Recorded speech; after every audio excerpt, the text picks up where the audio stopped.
So మనం చూసుకున్నట్లయితే ముఖ్యంగా దేశంలోని షెడ్యూల్ వాణిజ్య బ్యాంకులు గత 12 ఏళ్లలో వివిధ రంగాలకు చెందిన 11,53,000 కోట్ల రుణాలను రద్దు చేసినట్లయితే ప్రకటించారు.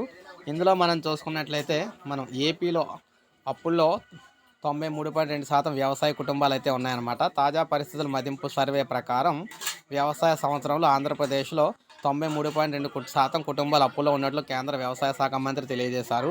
లోక్సభలో సభ్యులు అడిగిన ప్రశ్నకు ఆయన అయితే సమాధానం ఇచ్చారనమాట. 18-19 లెక్కల ప్రకారం రాష్ట్ర ప్రతి వ్యవసాయ కుటుంబం నెలసరి ఆదాయం 10,480 మేర ఉండగా అప్పు ఏమో 2,54,000 ఉంది. దేశంలో అప్పులు అత్యధికంగా ఉన్న వ్యవసాయ కుటుంబాల్లో ఏపీ తొలి స్థానంలో అయితే ఉంది.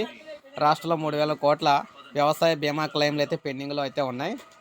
ఆంధ్రప్రదేశ్లో 2021 నుంచి 2024-25 మధ్యకాలంలో పీఎం ఫసల్ బీమా దానికి సంబంధించి అదేవిధంగా ఈ పథకాలకు సంబంధించి క్లెయిమ్లు అయితే పెండింగ్లో ఉన్నాయన్నమాట అని చెప్పేసి చెప్పారన్నమాట. క్లెయిమ్లు అయితే పూర్తి అవ్వలేదని చెప్పేసి చెప్పడం జరిగింది.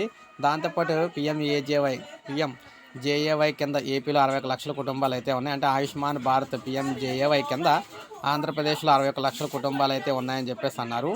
సో దీంతోపాటు ప్రతాప్ రావ్ జాదవ్ ఈయన తెలిపారు. ఈ పథకం కింద రాష్ట్రానికి 2018 సెప్టెంబర్ నుంచి 2020 మార్చి నాటికి 2,300 కోట్ల గ్రాంట్లు అయితే విడుదలైనవి అన్నారు.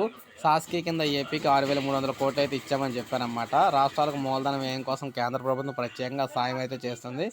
ఆ డబ్బులు ఇచ్చామన్నారు. దాంతోపాటు పీఎం మత్స్య సంపద యోజన కింద ఏపీలో 2,400 కోట్ల ప్రాజెక్టులకు ఆమోదం అయితే తెలిపారనమాట. సో ఇవన్నీ కూడా ప్రజెంట్ ఆంధ్రప్రదేశ్లోని మనకి నెల్లూరు, శ్రీకాకుళం, అనకాపల్లి, బాపట్ల జిల్లాలో ఫిషింగ్ హార్బర్ నిర్మాణం పూర్తయినట్లయితే తెలిపారు.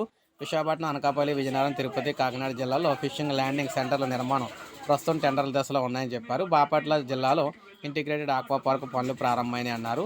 సో ఇలా అన్నీ కూడా పనులు అయితే పూర్తవుతున్నాయి. ఇంకా అదేవిధంగా అమరావతి భూ సమీకరణపై కేంద్రం ఎలాంటి సమీక్ష చేయలేదని చెప్పేసి చెప్పారన్నమాట.